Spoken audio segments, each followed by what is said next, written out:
Kamusta mga bata? Ako nga pala ang inyong musikerong kwentistang si Kuya James at ngayong araw na ito, meron akong isang kwentong inihanda para sa inyo. Pero syempre, bago natin simulan ang ating kwentuhan, ako ay magtatanong muna. Handa na ba kayo? Abay, magaling kung ganun. Ang tanong ko sa inyo mga bata, kayo ba ay may mga hilig gawin? Aba, siguro ang iba dito ay kumakanta. At ang iba naman ay naglalaro. Shoot! At ang iba rin ay sumasayaw.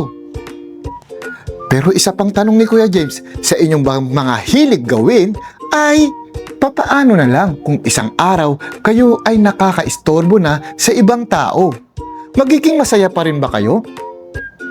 Tamang-tama, may kinalaman yan sa ating kwento. Kaya ano pang hinihintay nyo? Tara, simulan na natin ang kwento. Ang pamagat ng ating kwento ay Gustong Sumayaw ni Hippo. Ito ay kwento ni na Megan Andrews, Marisa Tien, Sam Beck Bessinger at guhit ni Megan Andrews at atid sa atin ng Let's Read ng The Asia Foundation. Gustong sumayaw ni Hippo. Tumalon-talon siya sa maalikabok na lupa. Pumalakpak, pumalakpak. Nadudumihan mo ako! Sabi ni siyang malolo na natutulog sa buhangin. Magsayaw ka sa ibang lugar! Gustong sumayaw ni Hippo. Gumulong siya sa ilog at nagwisik ang kanyang mga braso at binti. Splish, splash! Pinabasa mo ako! Sabi ni Kingfisher. Naghahanap ng kanyang almusal. Magsayaw ka sa ibang lugar!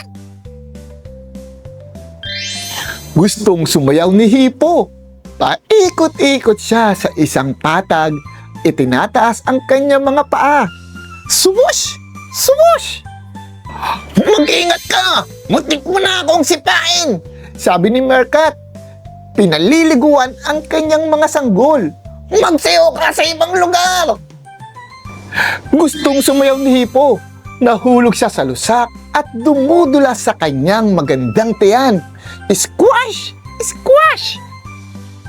Bakit hindi ka tumigil sa pagsasayaw? Tanong ni Asno. Dala ang kanyang mga balde. Bakit hindi ka maaaring gumawa ng isang bagay na kapaki-pakinabang sa halip?